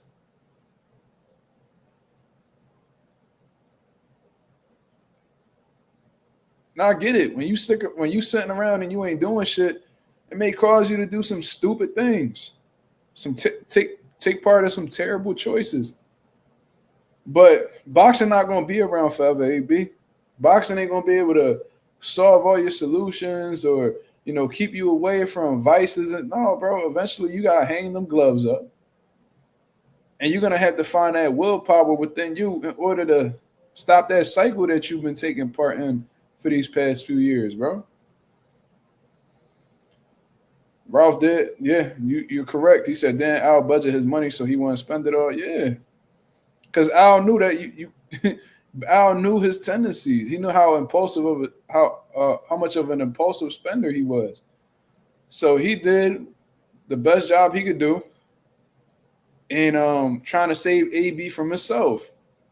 But AB, somebody who refuses help, got too much pride in, looking for some type of help or assistance and, getting his life together. He was cursing out Al Heyman, demanding him to give him his money. Now he don't got shit. And I'm telling you, Broner made millions of dollars. Big headline and pay-per-views, fighting Pacquiao, fighting Mikey, fighting fucking Sean Porter, bro. Like Marcos Maidana, Paulie Malignaggi. All these fights, he made millions of dollars in. He came up at a time where PBC was just getting off the ground. They was overpaying all these motherfuckers. He was a part of that. But now he ain't got $1 to his name. He can't even clear a $2,200 tab in a restaurant. And Richardson Hitchens was talking about how he was spending $2K plus at Noble on bitches he didn't even know.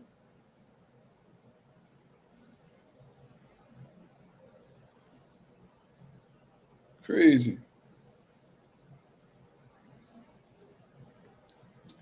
But, you know, what I personally do is me, and I learned this from, you know, old heads that I've spoken to and shit.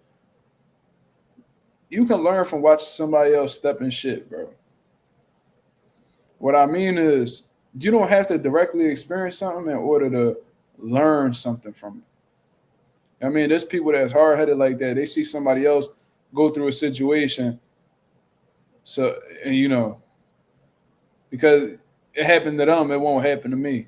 You know different than that person. So if you out here moving in these streets and you seeing people getting booked for making the same street moves as you, you better believe you could easily be that person in that situation. You know what I mean?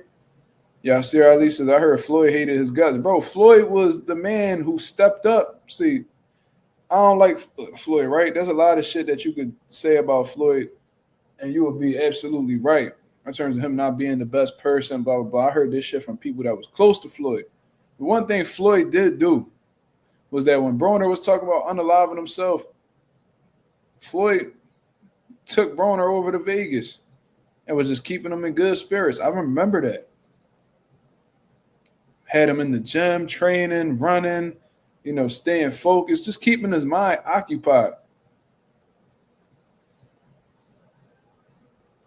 Like, I remember Floyd did that.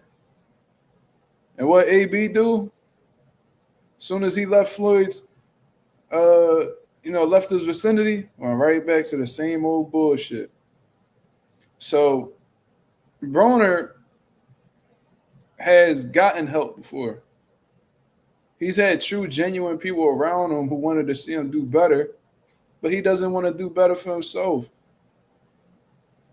So I kind of want to criticize his friends for letting him go out like this, but at the same time I can't, because Broner a grown ass man. He makes his own choices. Can't nobody force him to do shit he don't want to do. So we just gotta hope, send prayers in Broner's direction, and hope that one day he wake up, realize that what he's been doing is hurtful to himself, his family, his kids, and I hope he gets the assistance that he needs, bro. There's nothing wrong. There's nothing wrong with needing help, bro. There's nothing wrong with that. I know in our community, you know, the black community, if you go to therapy, niggas will look at you like you soft, or if you vent your feelings, then you know you're not really a man. I heard all of that. But part of being a man is admitting that you got a fucking problem and doing what the fuck you need to do to solve that problem. Whether it's an external issue or an internal issue. AB, you going through something internal right now. And you know, I heard this quote, the only real revolution happens right inside of you, meaning the revolution before it hits the world, it happens within yourself first. AB, if you want to see a change, because I heard you say in that video, I'm not fucked up, my life fucked up. You said something along those lines. I'm not fucked up, my life fucked up. Okay. If you want different results, you have to change your world, AB. You got people that love you, man. What are you doing? You think your kids want to grow up and watch you do these things? You're embarrassing your children, man. If you don't give a fuck about your image in public, cool, but at least care about the way your kids perceive you, bro. On some real shit outside of your parents, your kids might be the only ones that love you unconditionally, man.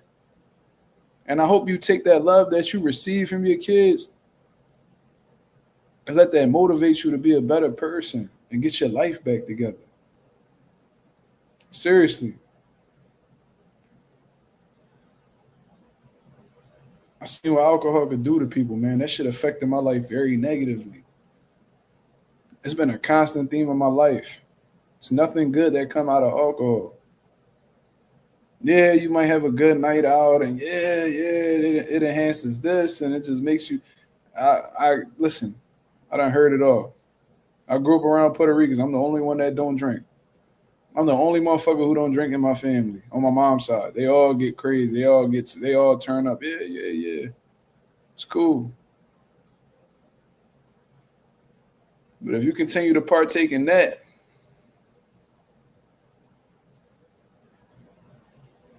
you're doing yourself and your kids a huge disservice, man.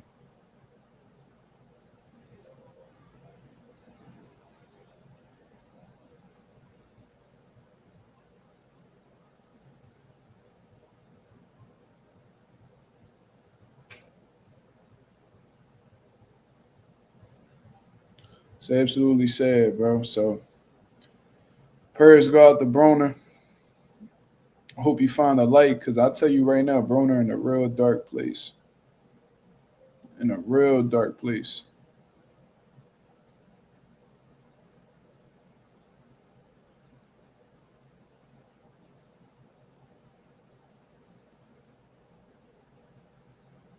And besides Adrien Broner, man, I'm a shot. There may be people in this chat that's going through a similar situation, and or have at least experienced the same situation. My prayers go out to you as well.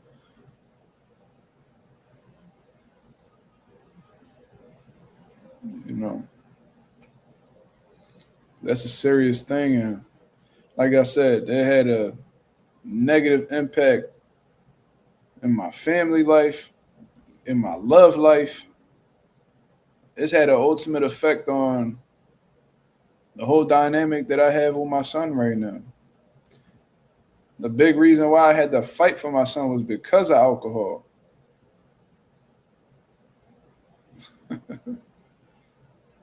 Oh, man. So that's all I really got to say about that. AB definitely needs to go to rehab. I ain't gonna lie, and this is just me personally, I feel like if you got a genuine problem, like if you're a drug addict, alcoholic, then you shouldn't be able to sign yourself up out of a rehab, bro. Shit just goes to show how this country just enables that type of behavior. But for real, you shouldn't be able to leave a rehab. As soon as you walk in, you should not be able to leave until, that rehab feels like you're ready to step out into the world and not, be tempted by alcohol or drugs. You should not be able to sign yourself out. If it's proven that you are alcoholic and it's proven that you are a drug addict, nah, you ain't getting out until you 100%, or at least until you ready to. Yeah, because like you checking in. Then when you get when you get the smallest amount of withdrawal, let me get the fuck out of here. It's like, nigga, what was the point?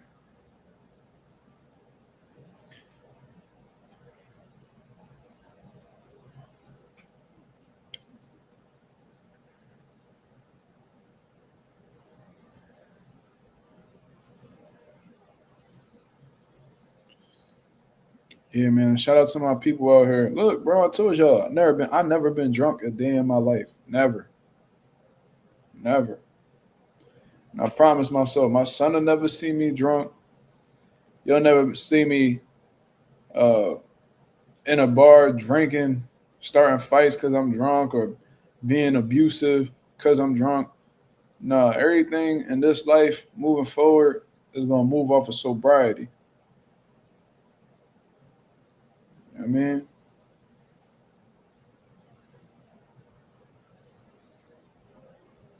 shout out to my people who are undergoing these situations and, they finding a way out, bro. It take a special type of person to, overcome these obstacles. And I genuinely believe Broner is a special person. I hope he just put his pride to the side one day, realizes he has an issue, and thanks for himself and his kids. That's who I mean, as a father, that's all I really worry about. That's the first thing I think about. Before I make any decision, I think about my son. I'm going to tell y'all this.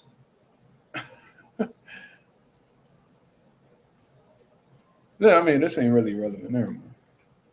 I was going to say, I went to go to sleep last night. It was like 4:30 in the morning, bro. I got home. It was getting ready for bed. And I got this habit of, before I go to sleep at night, I turn my camera flat. I put my flashlight on my phone, and I point it at my son's crib to see if he's asleep or see how he's sleeping. I always check in on him at the middle of the night. And I don't know, it was just reflex for me to check in on my son, and I realized he wasn't there, and I was like, damn. Mazuma, so who used to drink in your relationship? I ain't gonna speak on that, brother. I know people be watching, and for all I know, you might be that person, so I ain't even gonna do that. But anybody that know my story, you already know the answer. Yeah, bro, and I just be having my son so much that, I don't know, it's just reflex for me. Like this week, I had him Monday. I had him Friday, Saturday, Sunday, Monday morning. Right? I had him Monday morning. Then I got him Tuesday afternoon. Dropped him off Wednesday morning. Picked him up Thursday afternoon. Then I had him all Friday till like 6 o'clock, 6 o'clock. So I literally had him I had him on and off for like a week straight. Friday afternoon, Saturday, Sunday, Monday morning, Tuesday afternoon, Wednesday morning, Thursday afternoon, all the way till Friday afternoon. Yeah. Shout out to my real fathers out there, man. I also made a page on Instagram. I just did it impulsively, I guess, like on some random shit. Let's see exactly where this page goes.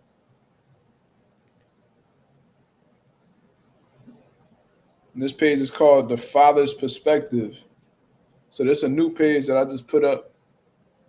The Father's Perspective, man. Shout out to the real fathers out there. Sharing the wins, lessons, and realness of fatherhood. So that's going to be a new page that I'm going to be working on. Yeah, so I'm looking forward to, because I'm real passionate about fatherhood, if y'all can't tell. So The Father's Perspective. TheFatherperspective.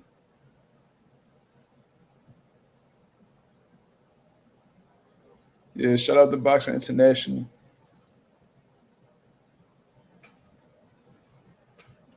I'm an open book, but then again, it's like sometimes you never know who listening.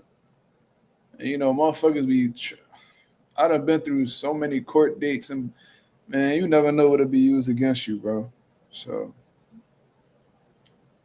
I'm cool. No, I don't know who you talking about. You said, so that wasn't my baby mom, the chick the other day. I don't know what you talking about. No, that's not my baby mom, no.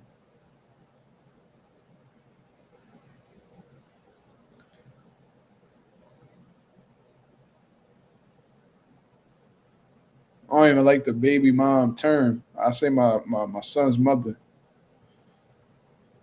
I feel like the term baby mama is only brought up with the black, like the urban community. You don't never hear white people say that's my baby mama. You never hear white people say that. That's like a term that's only associated with the fucking urban community for some reason. So I don't even like to use that shit. My son's mother. That's what I say. That's what I address her as.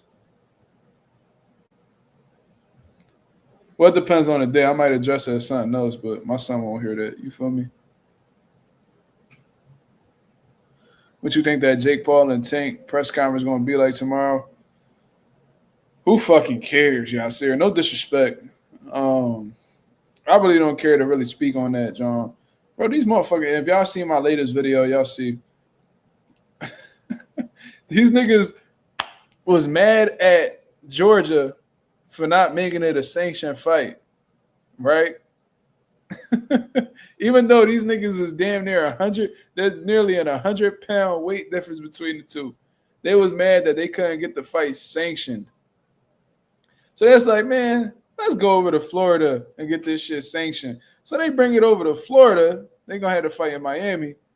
And just for Florida to say the same shit. Bro, we not sanctioning this as a professional bout. Yeah, one of the directors for the Georgia State Athletic Commission, he said, this is the dumbest shit I ever heard of. Like, this is a fucking money move. And we not taking part in this because if Tank get hurt, we fall responsible. We fall responsible for this shit. We gonna take the blame. We the ones that's probably gonna be getting sued and facing all this bullshit. Y'all could go ahead with that. Like, yeah, there's some money that we could make, but there's money that also could be lost if somebody gets hurt. We not taking the L for that, no. So they went to take it to Florida. Then when Florida said, yo, yeah, I mean, we not sanctioning this, we not taking the fall for, you know, somebody getting hurt and shit like that. So, yeah, I mean, now MVP Promotions talking about, there's gonna be a winner and a loser. There's gonna be a winner and a loser. So they're not gonna sanction it, but they still gonna find a way to announce a winner and a loser. It's like, y'all niggas, bro. If this don't show y'all opportunists and just milking the game and not really for the best interest of boxing, I don't know what else to say. You know what I mean? Like, it's just so fucking obvious at this point. So they're gonna be fighting in 12-ounce gloves. So for anybody that don't know, and I was saying this on my video, if you fight at 147 and below, you typically wear 8-ounce gloves.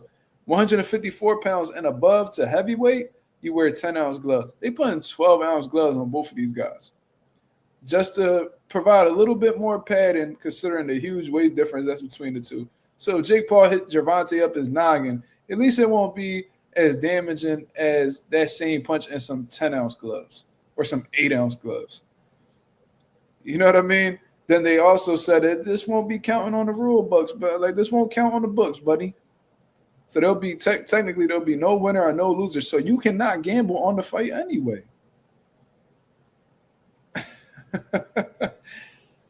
You know what I mean? So, I don't know, man. It's just absolutely goofy, if you ask me. ATL did say it was stupid. Shout out to ATL. You know what I mean? And then y'all over here announcing the fight. Y'all over here announcing the fight like that shit done. The whole time, Georgia not even fucking with what y'all talking about. It was like, why would you even announce it? This shit wasn't even done.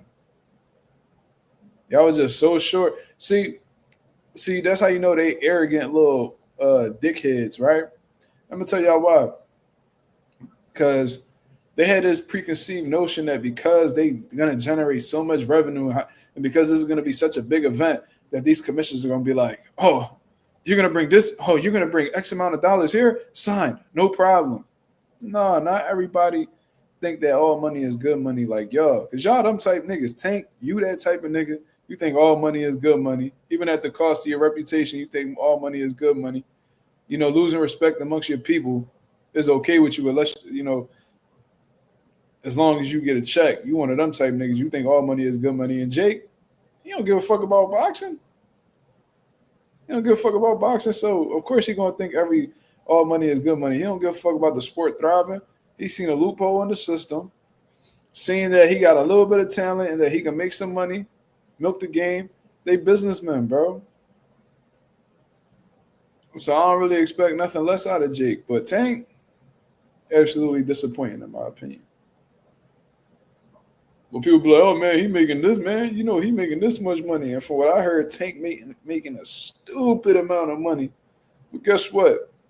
He can make a billion guaranteed in this fight. It ain't gonna stop the criticism, brother. It ain't gonna muffle the truth. It ain't gonna change people's perception of how people perceived your actions.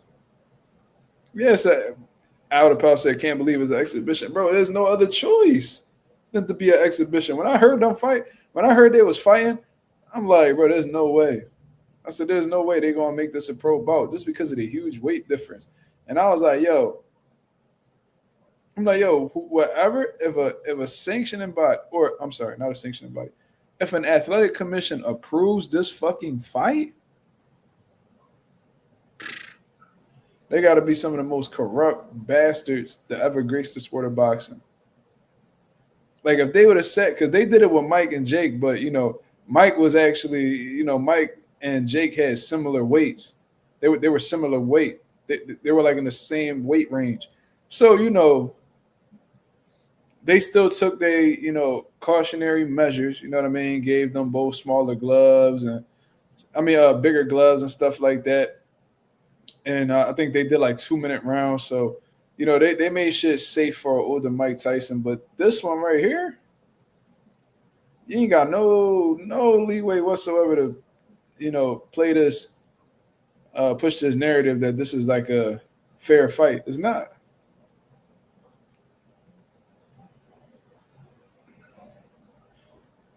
Outer Pal said money talks. Money definitely talk, brother. Money could get you through the door a lot easier than, not having money. I get it. But then again, one thing that people worry about just as much as money and making money is losing money. So, there's a lot of money that could be made, but there's a lot of money that could be lost if somebody were to get hurt. You know what I mean? So they're in the game to make money, but they're also in the game to not lose money. To not lose money.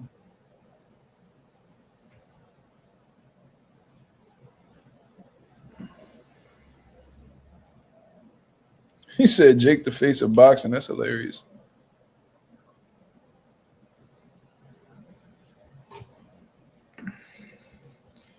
Jake, I wouldn't say Jake the face of boxing, but he's definitely the face of like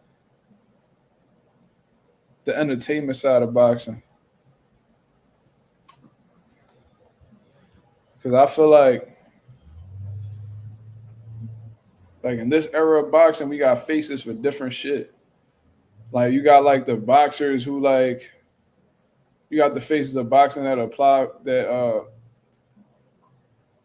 very influential on the youth, like a Gervonta Davis. You know what I mean? If you're talking about the face of boxing from like a legacy standpoint, you gotta look at Crawford. You know what I mean? I think there's different categories for, shit like that. Crazy Jake, one of the top boxing makers. Well, I know for sure he ain't making what Canelo making. What Canelo just made for this Bud fight. Real boxing always gonna rise to the top, y'all. Just like in the rap industry. You got these mumble rappers and all that, but the rappers that always seem to make it to the top of the throne is the motherfuckers who really know how to rap.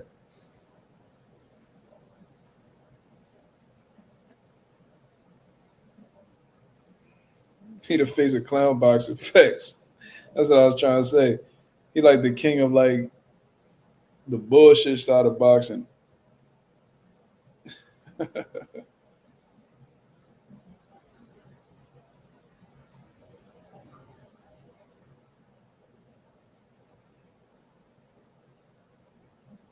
Only recognizable fighters for the casuals: Canelo, Tank, and Jake Paul. I was hearing casuals talk about Terrence Crawford, but it was in the lead up to the Canelo fight. Like, what you think of that dude, Terrence Crawford, man? I'm like, Crawford? He's like, yeah, I seen he fighting Canelo. I'm like, oh, all right. So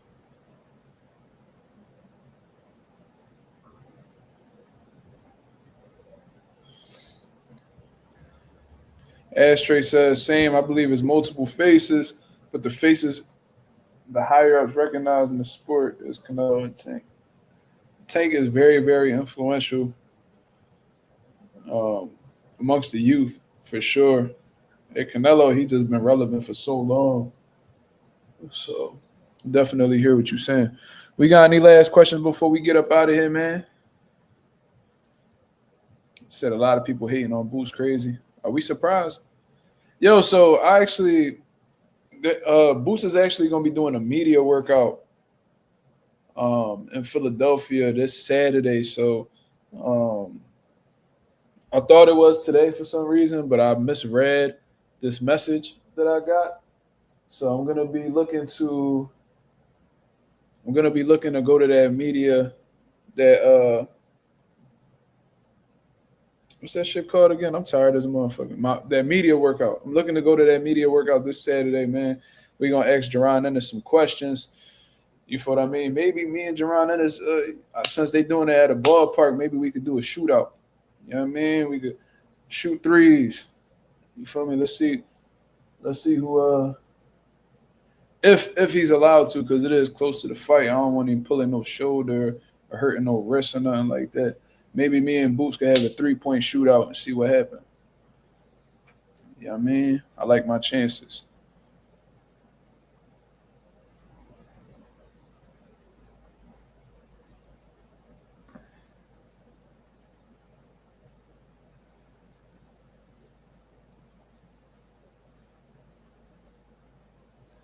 "20 years, Jody." I agree with you 1,000%, brother. That's a great take.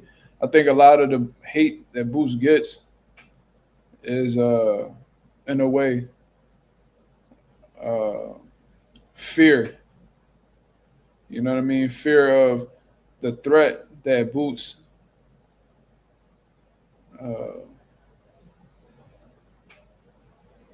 I genuinely think it's fear, that Boots is like a potential threat to their favorite fighter.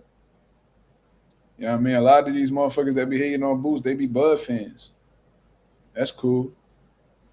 I mean, I appreciate both, so you would never hear me talk crazy about Bud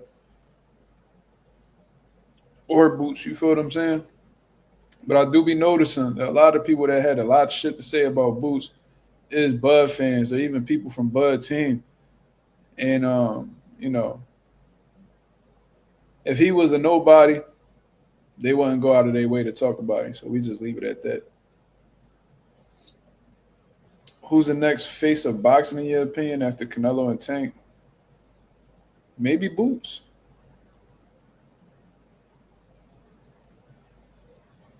Maybe Boots. I mean, Boots is a possibility. Abdullah Mason has potential. Shakur might be able to get some things popping. Devin maybe. It all depends on who is at the right place in the right time, or will also what you also need to be considering is who takes advantage of who makes the most out of their opportunities.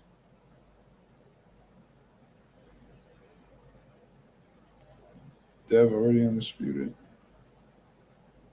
Who said he wasn't?